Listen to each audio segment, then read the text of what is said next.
So, John Garden, Ward 2 Yes, Ward candidate. 2. Yes. We've got the first candidate today in here in the studio, and we're under 100 days out now. And this is your first time running. How you feeling? A little stressed, man. I mean, it's Yeah.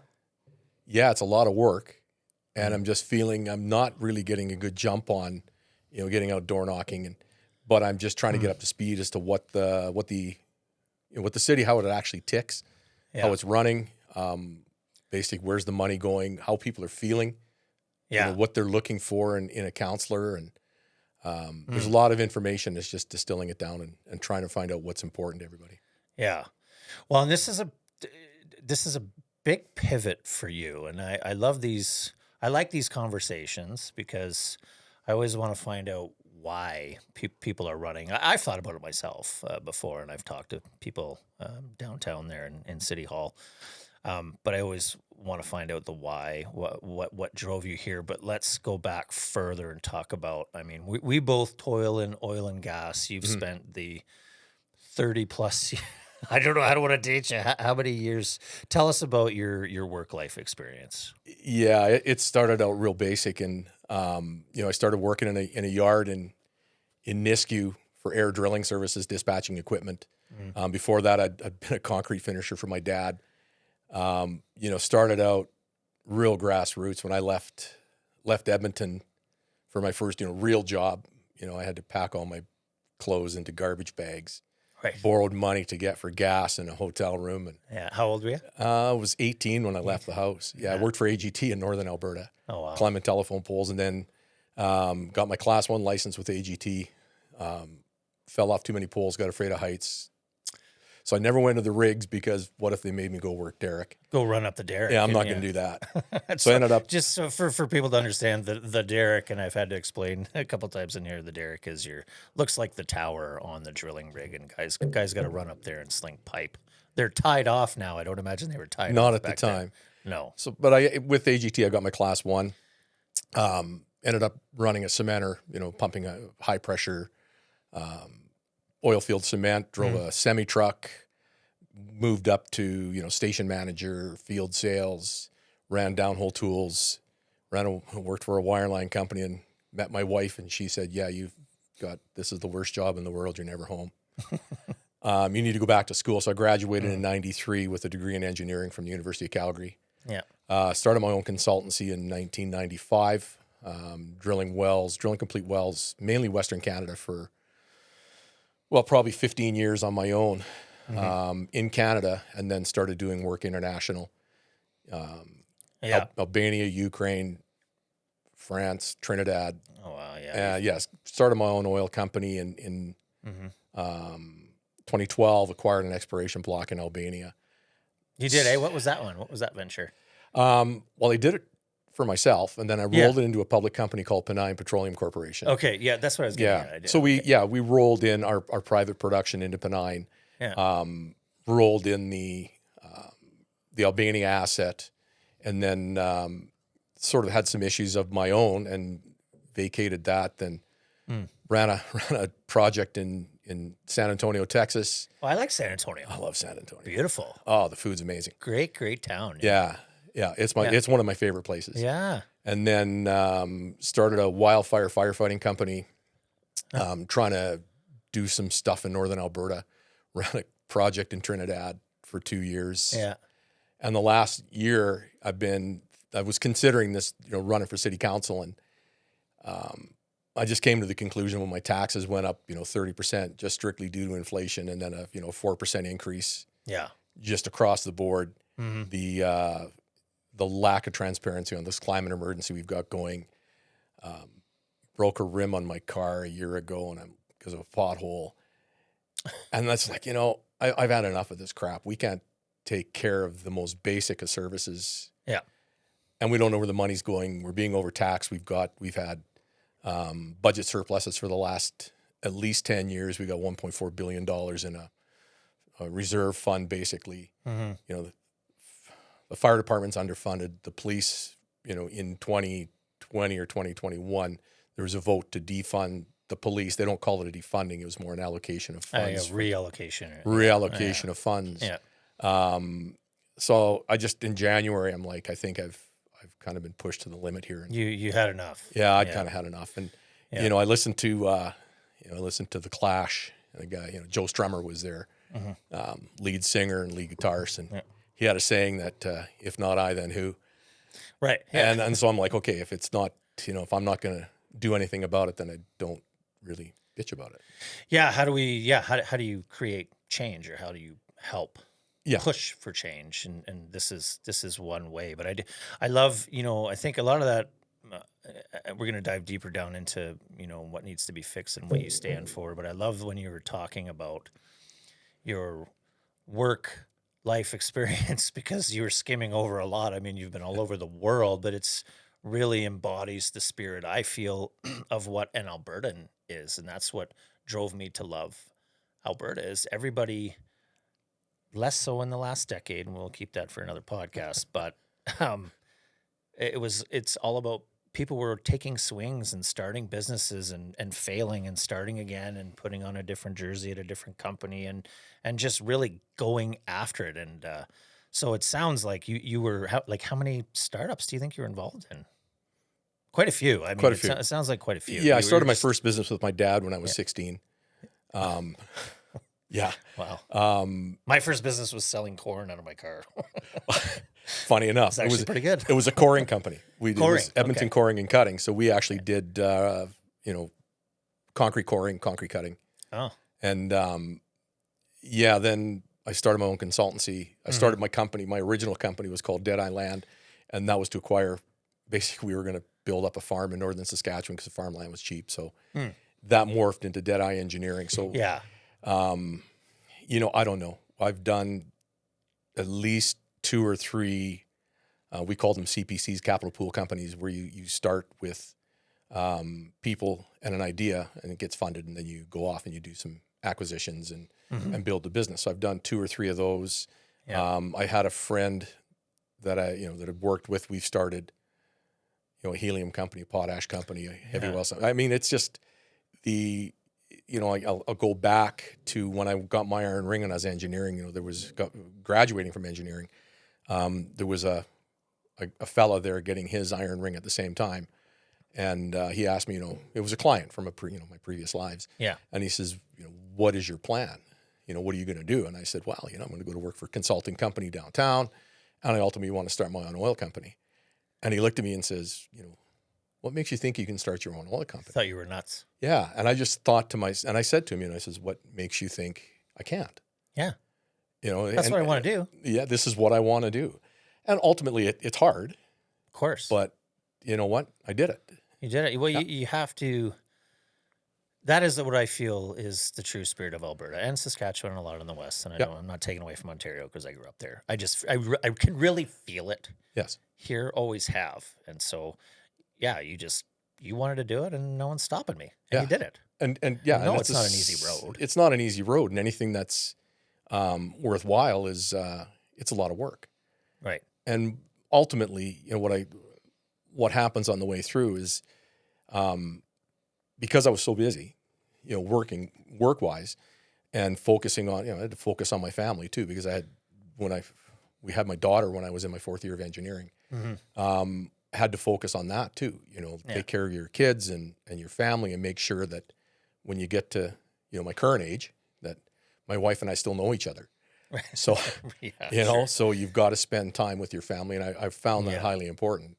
And with the international work and even the work that we were doing in Canada, we can't do this now, but some of the first wells I sat on my own. I took my daughter with me and my wife, and you used to be able to. That's a good point. You used to be able to bring your families out to the rigs. Yeah, you can't do that now, but at the time, it was, it was a great experience. My daughter, probably loved it. She did. Yeah. She did. Did they just stay in the trailer? Or I mean, you can say it doesn't matter. Well, and one of my favorite stories is like. I'd been up all night doing whatever it is I was doing as a supervisor. My daughter's, and this is going to sound like child abuse, but I lost my daughter. I'm like, you couldn't find her. I couldn't find her. I'm like, and she's like 4 or 5, whatever the age she was. I'm like, where the heck did she go? And so I'm, got my PPE on and I'm wandering around the rig. I'm like, where did she get to? And I go into the doghouse and I had her a pair of steel toe boots and a little hard hat and, the whole shoot. She had all the gear on. She had all the gear on and she's sitting in the doghouse with this driller, great big mountain of a man. Right. And she's sitting there sharing a ham sandwich with him. Oh. And I'm like, okay, this is something that, you're never getting an opportunity to do. That's pretty cute. It is cute. Yeah. And so I took, both of my kids have been to Europe with me when I was working, Ukraine and Albania. My son worked a drilling rig in Albania for me. Oh yeah, that's my daughter, proud dad moment. It's amazing. Yeah. Right. And it actually got him onto a direction where he's like, I said, buddy, is there anything you like about the oil business? No. Well, we were talking about that before he was not. Well, he's maybe from that gen where more like, no, renewables and green is the future. Was he against oil and gas, do you think? Or he just wanted to carve his own path? He wanted to carve his own path. Yeah. So he was very, I'm not going to be dad and I'm not going to go down the path dad did. Right. And now ultimately he's working for CNRL in the field. He's doing what dad did. Yeah. He's on the same. Yeah, but he did it in his own way. In his own way. He did his own way. I'm exceptionally proud of him. He's in the field doing his own thing. Awesome. CNRL's given him, the experience of a lifetime. Mm-hmm. Yeah, well, it's a great company. Yeah. Anyways. Okay, so I think it was important to just talk about some of your history, what makes you tick, and how you got here. And you did explain, hey, I got here because I'm pissed, and there's a lot of people that are right now. There's a lot of things going on that people don't like. But I just thought since you're the first candidate, I think I was just going to kind of run through for people very, very quickly, and we can pop this up on the screen. So currently, obviously, there are 13 wards. I want to make sure I get that right. 14 wards. Sorry, I had to skim up real quick. But obviously, current mayor Jyoti Gondek. There are other candidates running for mayor. We don't need to get into that today. But from Ward 1, right now we've got Sonia Sharp, who is running for mayor. Ward 2, Jennifer Wyness, who is running. Do you know for sure? I think she's got her application for nomination in, but I haven't seen on the city's website that she's actually submitted those documents yet. Okay. So I'm not sure if she is. Okay, so if she is running, she would be the incumbent in Ward 2. Yeah. And we'll talk about your ward in a second. Then Ward 3, we've got Jasmine Mian, Sean Chu, Ward 4, Raj Dhaliwal, Ward 5, Ward 6, which is my ward, that's out west, kind of like Springbank Hill, Montreux, Aspen, that area. We currently don't have a ward sitting councillor. That was Richard Pootmans, who for personal reasons had to step aside. I think Sonia was actually sharing some of those duties for a while. Then we've got Terry Wong in Ward 7, Courtney Walcott, Ward 8, Giancarlo Cara, Ward 9, Andre Chabot, Ward 10, Courtney Penner, Ward 11, Evan Spencer, Ward 12, Dan McLean, good pal, friend of the show, Ward 13, and Peter DeMong, Ward 14. So, John, you are in Ward 2, and I'll just pull that up here. So, Ward 2, is that where you spend most of your time or long-time resident of? And Ward 2 is the Northwest. Yeah, it's the Northwest. So it's Ranchlands, Arbour Lake, Hamptons, Citadel, Sherwood, Nolan Hill, Evanston, Kincora. Yeah, I'm probably going to miss Glacier Ridge. Sure. It's a huge ward. I'm just zooming in on the map. Yeah. It's a very big ward. It is. It's huge. See them all in here, but anyway, we don't need to touch them in the wall. It's a Northwest, so it's a huge ward. You've spent the better bulk of your adult life, at least, over in Ward 2, right? Yeah, we've been in Citadel 25 years. 25, yeah. Citadel. I had a buddy that lived over there in Citadel. I remember. Do you know Staples? Do you know Marty? No. Okay. Well, I won't bother talking about it then, because that's what he would want.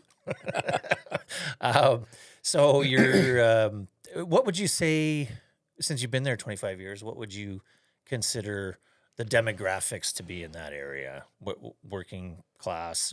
How would you diverse? It's really diverse. Real diverse. Economically, ethnically, there's everything. Everybody from everywhere.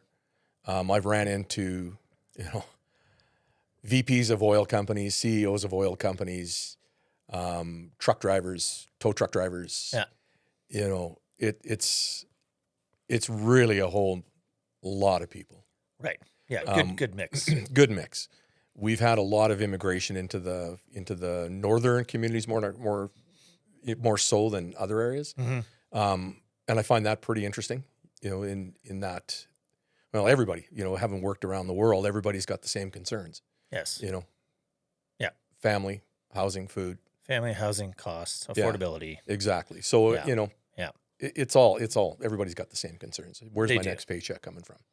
Okay, yeah, and so if we go a step further on the just to talk about, there was something that was passed. I want to say I had it up earlier. I didn't want to get the date wrong, but I want to say let's call it the fall of 24. They started allowing political parties.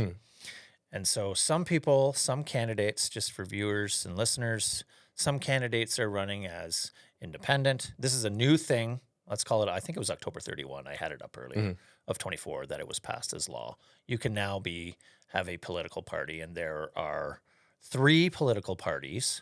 So there is a Better Calgary Party, which is the party that you're in. We'll talk about that. Then there's the Calgary Party, and then Communities First. So there's 3 parties. Yeah, maybe let's talk a little bit more because it's a new thing, this party thing. Right. So, when did you get approached? Did you decide to run? You were thinking independent, and then you went here. How did that? I was all come together? thinking independent, and Yeah. the reason I went this route with the Better Calgary, Yeah. There's a whole lot of common things behind our federal and provincial parties as far as structure and process as to vetting candidates, but the difference being we actually have no party leader, so there's nobody at the top that's directing us where to go and what to do and how to vote. Right. No party whip. Okay. What it boils down to, and the sort of the founding principle is that the city councilors will have they will do what's correct for the ward, for the people that have voted for them, and not have to follow a party line.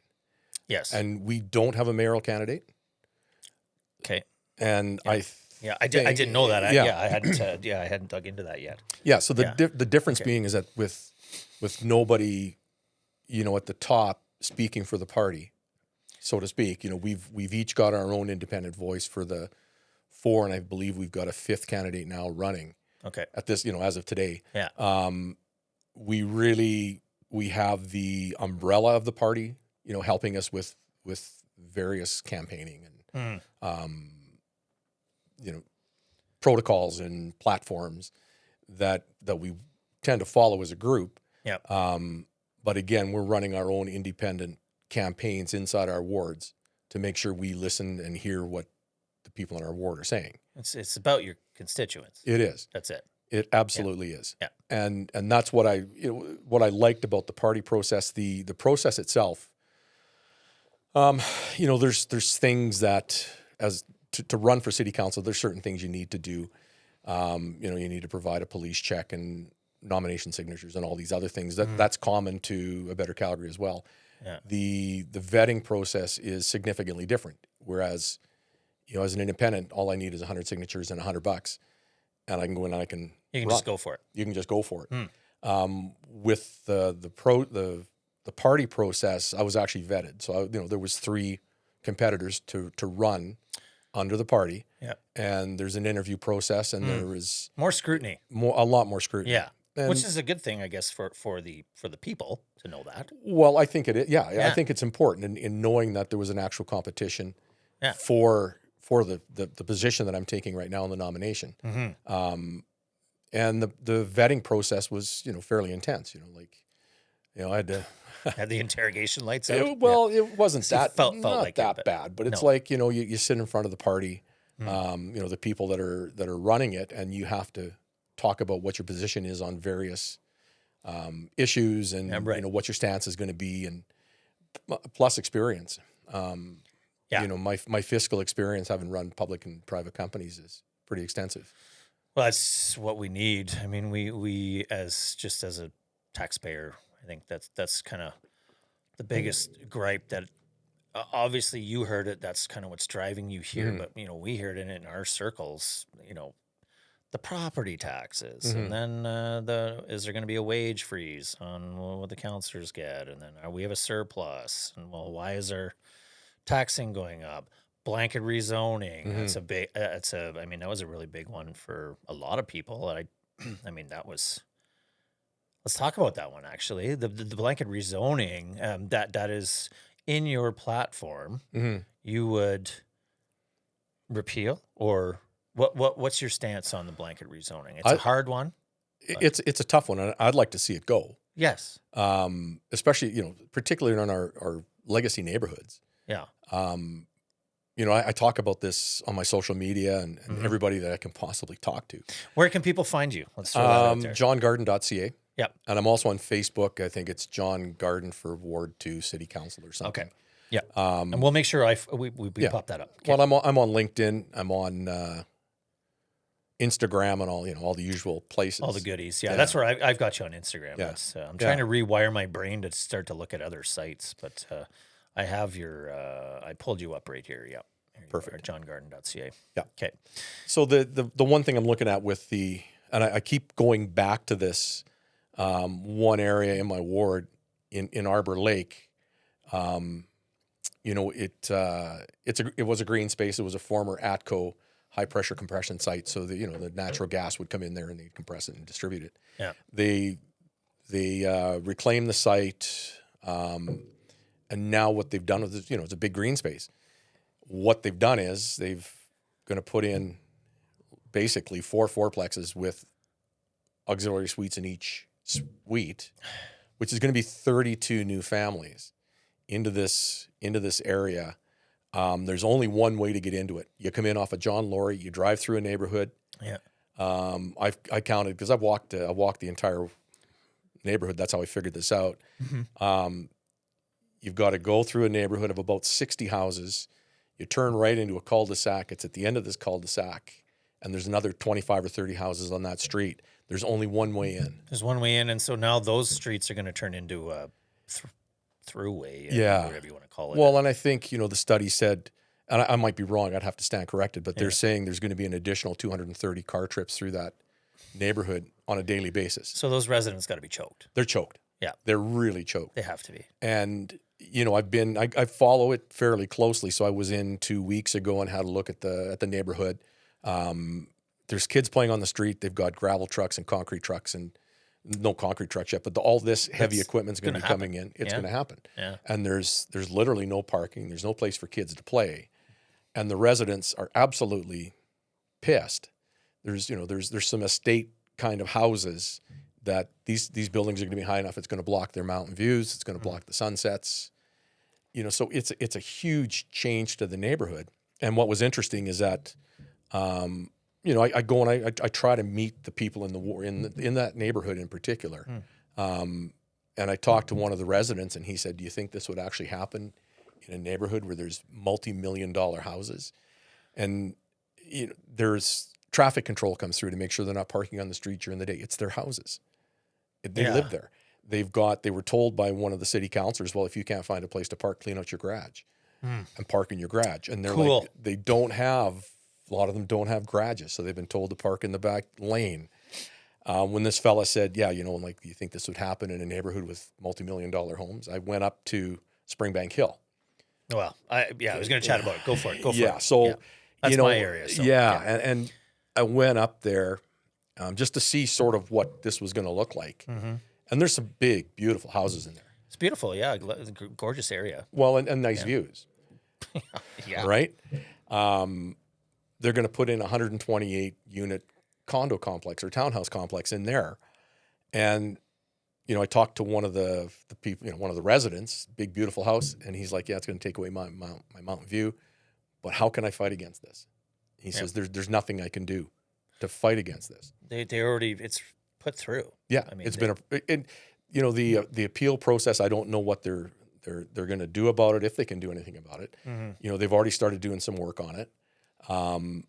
It's a quiet neighborhood on a quiet street, and if there's going to be 128 new homes there, how much traffic is there going to be? And it's taking away people's views. It's totally changing the the character of the neighborhood. Yeah, it changes it Yeah. entirely. And Well, I'm off on a tangent, but no, not really. No. But if you go a little farther north on, is it Edenwold Drive? in my area? Yeah. I Oh, think there's Elmont. yeah. There's Elkton, Elmont, and Spring Bluff Lane. Anyway, that's where one of the new ones is going in. Shane Wenzel and I discussed this one too. Yeah, I'd have to remember exactly the same street, but it's up. There's one in Signature as well, Signal Hill area. Well, the one I'm thinking of Yeah. is, I think it's Edenwold. I might be wrong. Okay. But just south of it, Yeah. there's another big block of property there. There is, yeah. That's empty. And I'm thinking, okay, what's going to stop anybody from building something as big on that corner? Yeah, right. Nothing. Well, it changes. Yeah, it changes everything entirely, and nobody would disagree with this. Like we griped about it in here with when Dan and Sonia were in, but just outside of just that, just the people were so angry that this blanket rezoning was just shoved down everyone's throats, and then there was a week and a half or however long that lasted of people complaining. Everybody understands there's a housing crisis. Like, we get it, but you're just changing an entire neighborhood without consultation. That's the point. And so, anyway, that's your number one on your platform. So that obviously it grinds your gears. Well, it really grinds my gears, and I feel so sorry for this group of people in Arbour Lake. I'm just like, they've got, nobody came and notified them. They ended up like with a flyer or sticker on their door. At the end of the street, they had a big, 4x8 sheet of plywood put up with, this is what's going on here. If you need more information, give this a call, and you have until such and such a date to appeal. Yeah. And on that, and I give Winus credit. She voted against the project. It still passed 10-4. So there was 10 councillors that looked at that project and decided it was a good idea. Interesting. I just find that absolutely appalling. Did they actually go out and have a look at the area? Did they talk to the residents? Should we find it? Should we find it? I know I've got the records up here. Let's try to find it. Yeah, because I was going to look at some voting anyway, and I use a lot of the counselors for people do put up their voting records. I'm on Calgary.ca. Right. You can look up your counselors. You can look up their voting records. Not everyone has every single vote.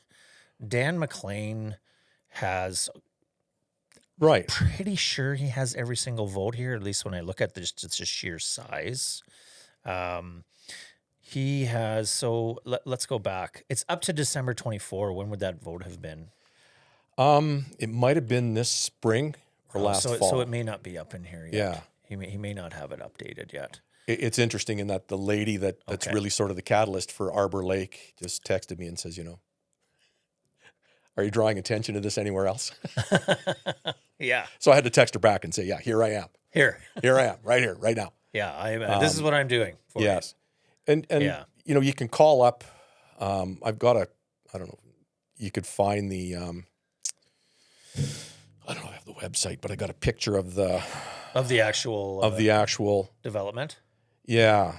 And it's I don't know. It's ugly. It's going to be, what, do you know what it's called? Arbour, I think it's 85 Arbour View Mews or Arbour Crest Mews. Let's try to find it. Might as well. What the heck? We're here. 84 Arbour Lake View. Let me just see if I've got it on here. Yeah, you can edit this, so it's not too bad. That's all good. I mean, sometimes you just gotta. Here, let's pull in it. 84 Arbour Lake View. You think? I'm just zooming in here. What if I go satellite? Right here. This looks like a big space right here. Is this it? That's it, right there. Yeah. Okay, so this is it, right? No. I don't know what this is. It looks like actually. Like, is that the lake? No. Huh. Yeah, where is it? Well, you know what? That's okay. We can.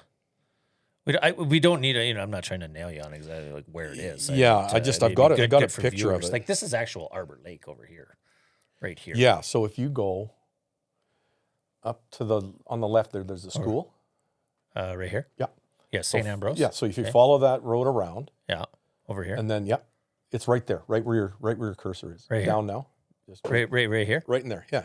Okay, right here. Right there. Okay, so it looks like that's a corner of 85th 85th Street Northwest and Arbour Lake Road Northwest. This is the space right beside St. Ambrose School. It's pretty close to it. So they're going to put in, this is like pure residential. It is. So how big is this thing going to be? 32 units. 32 units. And they're modular. Oh, they're modular. What they're going to do is, they're pre-building these things, and then they're going to bring them in on big trucks and spot 4 of them. Oh, you're kidding. No. Well, it is. I get you can continue to filter there if you like, but the whole point is this thing got rammed through. Everybody was choked, and they tried to have a plebiscite or put a motion to have a plebiscite so that people could have a say. They shot the motion down. No plebiscite. Yeah.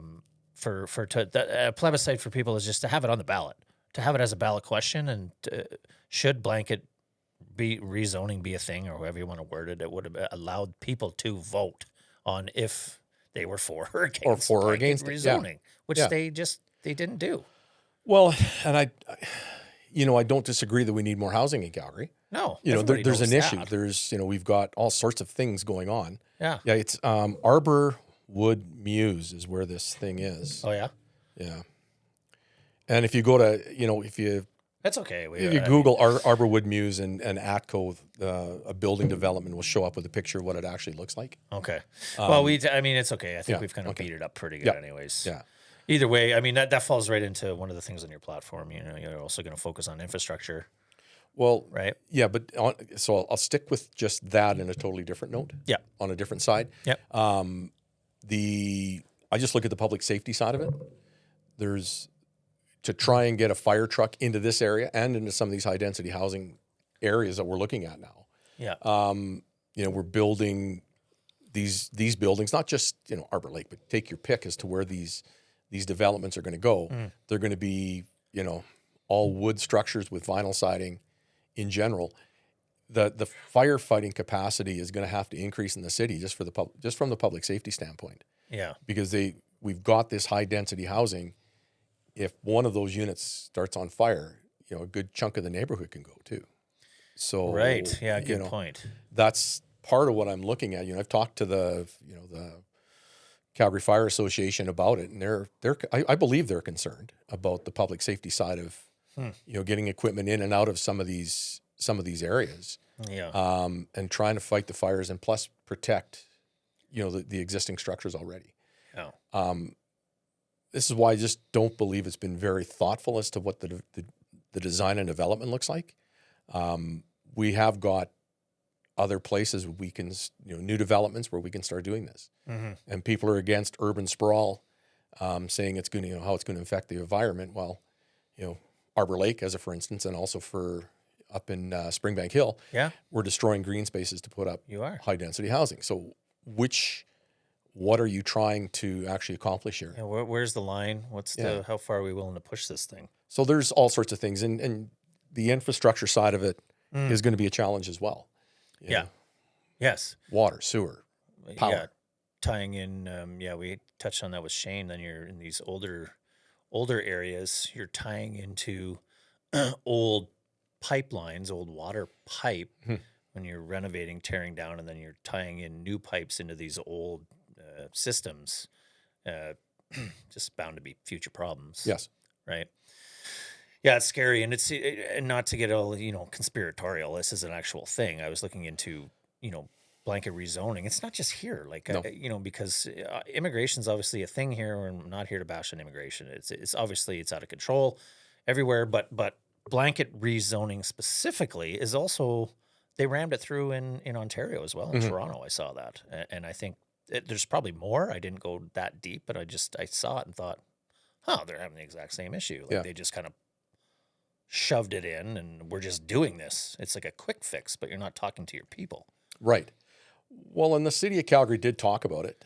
Yeah, they did. It's been around a long time. Yeah, the conversation last year at City Hall, there was I can't remember the number of people. It's a huge amount of people. 80% of the people in Calgary, 79 if you want to be exact, have said we don't want it. And in my ward, in Ward 2, City Council was told we don't want blanket rezoning in Ward 2. Yeah. And yet our current councillor voted for it. So how do you, what's, Yeah. and the justification was I did it for the, in the best interest of the city The city versus versus her actual, her constituents. her constituents. And, what I find interesting, I talk to, I go out, I haven't done any door knocking and I haven't gone, door to door, but You got lots of time. yeah, A few months. I hope so. Get the New Balance sneaks on. Dude, it's a lot of walking. But my wife and I have basically walked every neighborhood in the ward, except Sage Hill. I don't know why we haven't done it yet, but we've walked and we've met some people. If there's a garage door open or somebody's doing something, we'll go in and we'll talk to the residents. And in general, I mean, we're all immigrants to the country at some way, shape, or form. Yeah. A lot of people in my ward have been saying, we didn't buy into this. This isn't why we moved here. Yes. I hear that a lot too. Yeah, and I went for a walk yesterday with a young lady in Nolan Hill up by Beacon Hill, and she's complaining, there's garbage and and it is. It's just unbelievable. So I asked her about the blanket rezoning, and she says, "Well, I agree with it to a certain extent." And when I asked her, "Well, okay, so you've moved here from Russia."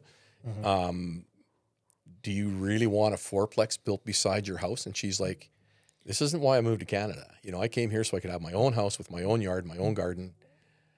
Well, that's the dream, that's everybody's dream. To Well, and eventually get your own house. Yeah. But like she says, I want it to be my choice if I move into a condo or, and eventually if if somebody new to Calgary moves into a condo or a townhouse or whatever, their dream is to have that single family detached home. Yeah, sure. So we're kind of taking that away. We are, yeah. And I do hear that too. You hear the comments from people who come here going, what is going on here? Like, this isn't what I signed up for. Well, and again, the safety side of it, you've got people jammed into these little homes and, I'm thinking about it from, if you're moving to Calgary from a warm climate and all of a sudden you're stuck in your little, 800 square foot apartment all winter when it's 40 below, what sort of safety issue is that going to cause inside the buildings as well? Yes. I think there's there could be some domestic violence going on. You just don't know what's going to happen inside these, these laboratories. Yeah, right. Yeah. You don't know. It's the wrong way to put it. And I feel, I just feel sorry that we've sort of inflicting some of this on the people of the city. Putting it back on them, yeah. Well, and so what else are you seeing? I was going to ask you this too, some other things that you stand for that you want to chase, but we hear it a lot in the papers, and they're talking about it again right now, and just this whole thing down there with administration calling the shots or having too much power. They're trying to. What are you hearing, or how much are you aware of that being an issue down there, or you're not, or you're coming at it from a different angle? Well, that's been my background, is to step in and clean things up if something needs to change inside a department at any of the oil and gas companies I've worked for, and I've been on the receiving end of that too. Sure. Yeah, John, this just isn't working for me. Time for you to go. Yeah. So it's that's So sort of it's a double-edged sword. But on the accounting side, I can't. I tried to. I can get in and you can calculate. You can ask, what is the per capita funding for the fire department? Right. And it's gone down over the last number of years. You can ask what the per capita funding is for, the police department, and it's gone down over time. I've been trying to figure out what's the per capita funding for GNA, which is General Administrative. Yeah. Can't get an answer. So it's what I've been told is you're going to have to go to each individual department and have a look at the financials and the budgets for each individual department to determine what is actually GNA and what it's actually been called. Right. So we don't follow, generally accepted accounting principles in City Hall. We follow a sounds like a jerry-rigged, put together I don't know what you want to call it. It's like their own system. Well, Like, it isn't and isn't yeah. in that, there is a format they're supposed to follow, based on the government of Alberta's, municipal accounting practices. But they, like you said, it's part of it is jerry-rigged because the budgets aren't properly tracked. There's ways that they can make it look like it's over budget, or if you interpret it another way, it's under budget. You can't see what the GNA actually looks like. And anecdotally, I've got a friend that's working on, a project that's pretty high profiling in town here. And, he's told me, he says, yeah, we can't get an answer from the bureaucrats on site because they have red tape tying them up at multiple levels downtown. Right. So it just seems to me massively inefficient. Now, is it, are they doing it on a cost plus basis? How are they actually doing this work? If the bureaucrats are getting in the way, the taxpayers are paying for it. Yeah, always. So yeah, we're on the hook for it. yeah. So anecdotally, I'm just hearing that there's, a lot of bureaucrats, a lot of administration downtown. On the engineering side, which is, my expertise, they've got, you have to have responsible members under a PEGA. Yep. They've got 101 responsible members at the City of Calgary, professional engineers. And how, like the size of that bureaucracy, it's huge. Each engineer is going to have maybe an admin and maybe an EIT. So that engineering department is huge. Yeah. And massive. Yeah. How do you, how is it being accounted for, and what's the budget look like? And is each one of those people being assigned to a different, cost center for the budgets? And, So that, I don't know. your experience there in understanding the books and reading financials would be a huge asset into maybe weeding some things or finding Well, at least asking the questions. for efficiencies and asking the right questions. Yeah. Well, and ask the questions and hold, I've been held accountable for all my decisions in my consulting practice for, 30 years. I've, just asked the questions and who's going to take accountability for those decisions. Yeah. Off on a different tangent, I've got a friend of mine, he wants to open up, it's called paddle tennis. He wants to open a paddle tennis facility in. It's like a pickleball hybrid. No, it's No? I don't know. I don't understand it. Okay. But it's one of the fastest growing sports in the world, along with pickleball. I didn't even know that. Okay. And what he wants to design, have is a facility where he can have, pickleball and paddle tennis and basketball. Yeah, all cool these rec center type sportsplex. Yeah. Yeah. And he's been asking for a letter agreement with at Patterson, which is up on Signal Hill. The community center there has been abandoned. He can't get a letter of agreement with them. The city says, where are you going to get the money? And he says, well, if I get a letter of intent, I can find the money. That's a good one to bring up because it reminds me of, I'm thinking of community in hockey arenas here. Right. And there was because I came from Ontario, that's my story. I've been here over 25 years, but I remember coming here and just saying, well, there's not enough arenas. Like it just felt odd. And there really wasn't even enough sports stores that had like a sport check and for hockey. And now it's all blown up. But, they didn't have enough arenas. And then I was, working in energy. And then I just remember, guys griping about not getting poor times and all the usual stuff you bitch about in hockey. But I had heard the rumors were, they weren't rumors, they were true.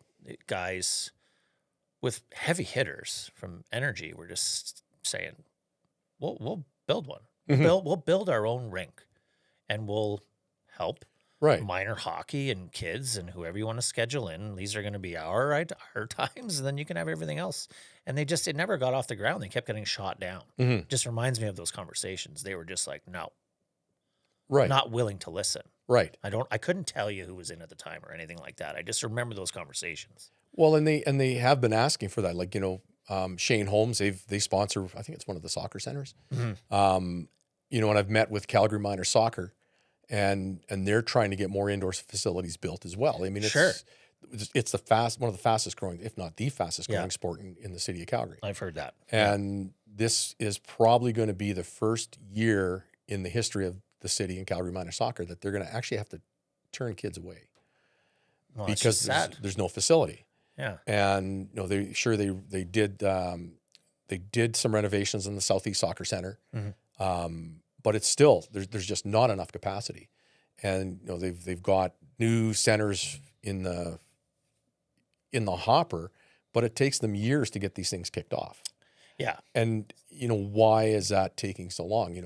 This goes back to back to safety. I'm like, Yes. just yesterday, 11-year-old kid gets arrested for stealing a phone from a bus driver at knife point. I missed that one. Yeah. Here? Oh, In shit, I missed Calgary. it. Oh, you're kidding. No. So, if that 11-year-old kid had, a coach or a mentor at some team sport or something that could redirect that energy into a position that, Right. Yeah, is a little more positive. Yeah. And, I feel sorry for the kid. And so he's been turned back, he went given back to his parents, and what's his mom and dad going to do? The police have basically said, okay, sorry, we have to let you go. Right. And there was 2 other youths that were actually complicit in it. Mm-hmm. And I'm like, come on, if this kid had a way to funnel his energies into something. Yeah, harness that aggression or whatever he's looking for into sports. Sports. So, I think we need to fund some of that stuff. Yes. But do you think they're against, I'm just thinking out loud here, like, are they just against private?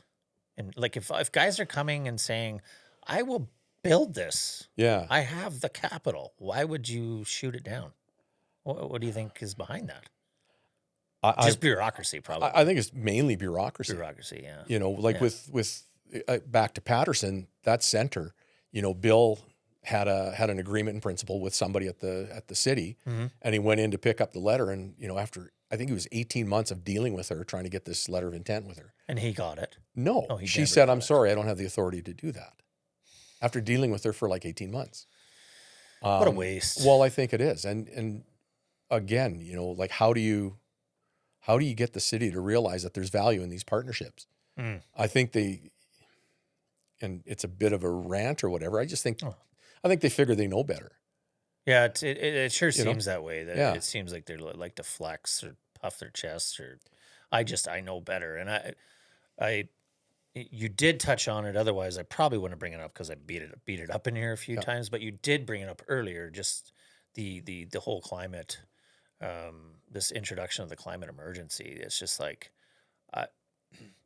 we've griped about it in here, but that must have caught you off guard as well. Like what was that? That was like a flex. Speaking of that, like it feels like it was just a flex. What do you think that was? I don't know. Like to me, it was almost a.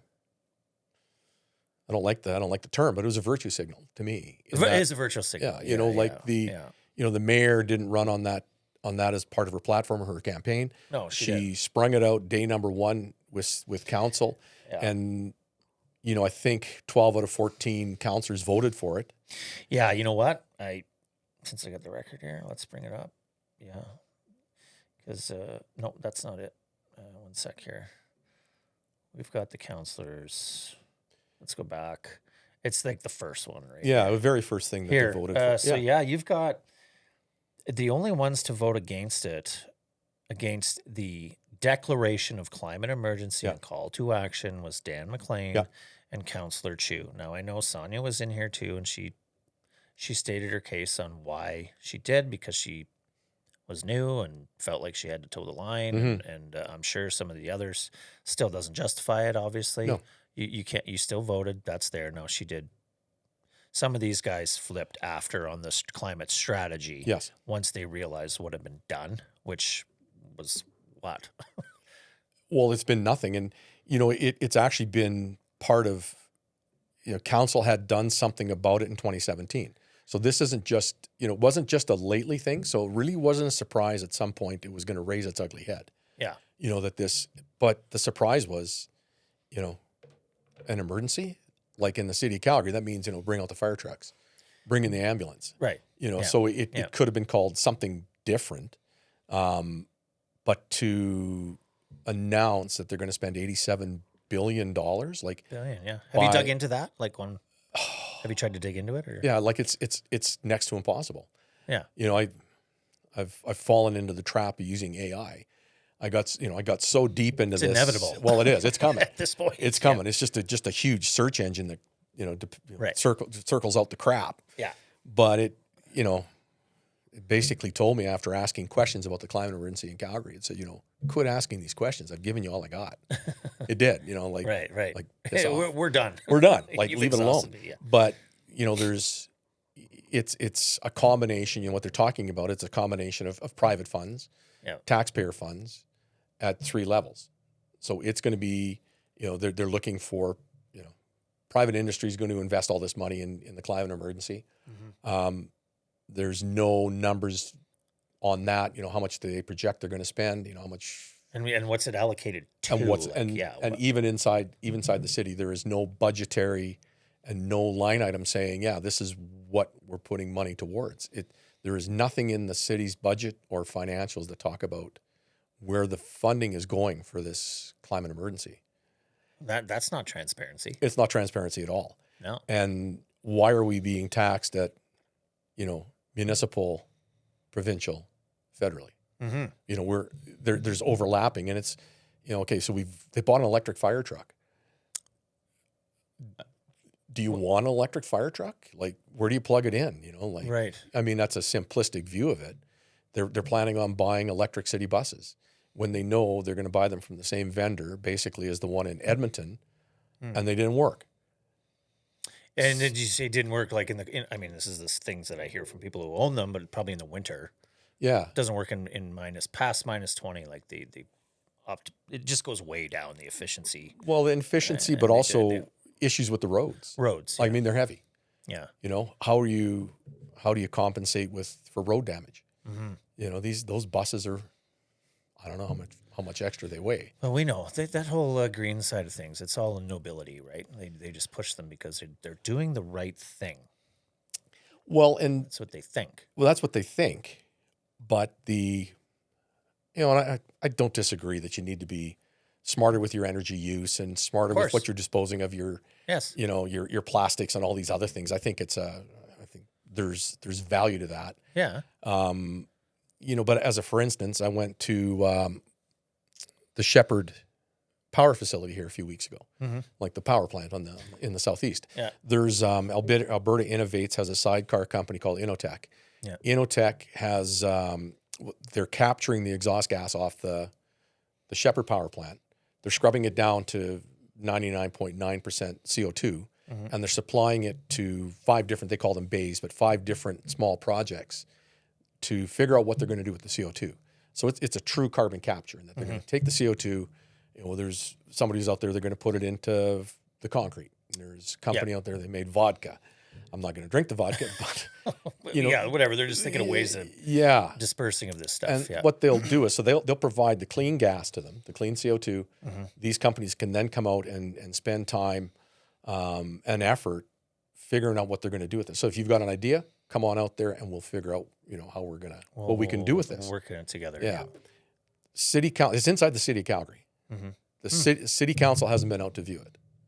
And to me, if you're any interest in what's going on in the climate and CO2 capture and sequestration, go and have a look at this thing. See what these guys are doing. Well, it just sounds unbelievable. Well, it what is. They're doing. It's incredible. Well, it's really, you'd think they would take notice. Yeah, and no notice. According to the guy that I've went out and had a tour of this thing with. It's really, really neat. Yeah. And their lease is coming up at the end of December. And I asked them, what's the odds that you're going to lose your lease on this piece of property? He says, well, NMAX wants to expand the plant, and we're probably going to lose our lease. And I'm like, okay, so why are you, being so virtuous on this climate change? Yeah. And not look at what's actually going on.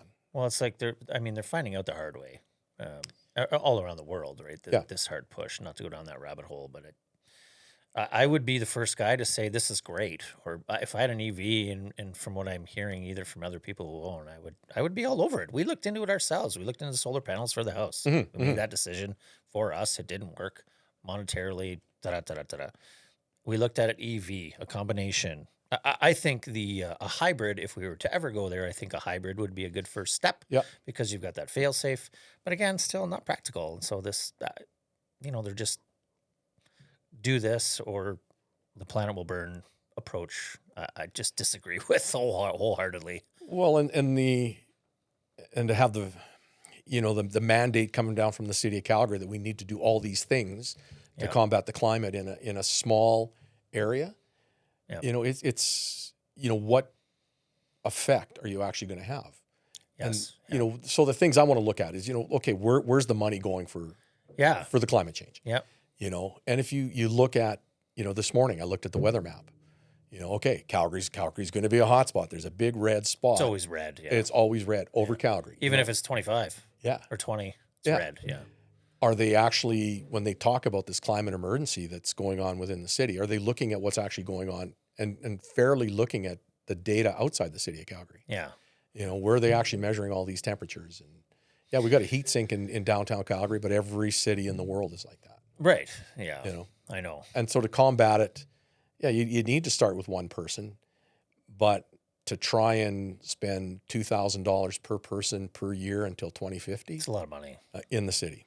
Yeah. And especially when our taxes are where they're at. Yeah. It's unbelievable. Unbelievable. Well, okay. And so we'll try to wrap it up Yep. here. I think we kind of hit a couple of key points on your platform. What would you say to why should someone in Ward 2 specifically, why should somebody vote for John Garden, period? I was going to say over incumbent. We don't know if she's running. Yeah. So why would someone vote for John? Well, I think what we need, I don't disagree that there's issues with affordable housing. We need to address that, but in a thoughtful way. Mm-hmm. I don't think the city it's a knee-jerk reaction to decide that we're going to put high-density housing everywhere in the city. Yeah. And the constituents in my ward, they don't want it. They don't like the construction. They aren't being informed. They aren't being consulted. There's a number of issues on that front. Like there's affordability. We need housing. We've got homeless people living in the neighborhood. Yeah, is there quite a bit up there too? Well, there's some. enough. There's some. You can see homeless people wandering around, around Crowfoot. The odd time we'll see them in Beacon Hill. So we've got to figure out how we're going to address that problem, both socially and morally. How are we going to address that? We need to make sure that it's just basic services as well. We've got to properly fund the police department. We've properly got to fund the fire department. We've got to take care of infrastructure. We've got to make sure that we're getting water and sewer. Off on a tangent, I mean, it ticks me off that I have to buy a special tag to put on my garbage bag so that the garbage truck will pick it up. If I have too much garbage in my bin. Oh, you mean, the extra bag. Yeah, the extra bag. You got to go get a special tag and it costs you $3. I didn't even know that. I haven't had to go extra, or we put it in our neighbors who we're all friends with, but so you have to get a tag. You got to get a tag. You do, hey? Yeah, Sobeys are co-op. It costs you $3. Oh. And I'm just like, I'm tired of being nickel and dimed. Like it's the one little straw that breaks the camel's back. Yes, exactly. The garbage man's got time to get out of his truck and put a tag on your bin to tell you what you're doing wrong. And he had time to go through my bin and look at it and say, yeah, you know what, you've got recyclables and you've got organics in here. We don't pick that up. And I'm like, well, obviously you looked through my bin and you didn't pick it up. Yeah. So it's just get back to the basic services. Like, let's get those. Yeah, it's not glamorous stuff. work. Yeah, No. Just basics, lights, potholes, roads, safety, crosswalks, transit. Transit. Just the simple stuff. And I think we need, a more assertive voice in council in Ward 2. Yes. Somebody that's going to actually listen to the ward and have the time to go out and pay attention to it. Mm-hmm. Well, that's great, John. I think you got a great, you're a great candidate. It's pretty hard to believe you're walking away from the energy sector, running away. Being forced into retirement. That's a big decision, but I mean, good on you. Oh, thanks. Appreciate that. That's not an easy decision. You have a great career down there, but you want to make a difference. Absolutely. And that's it. So people can look it up, johngarden.ca. Yep. I would assume I follow you on Instagram. You know what? I'm going to put it up in our video after Okay. for all your socials and handles. Follow John.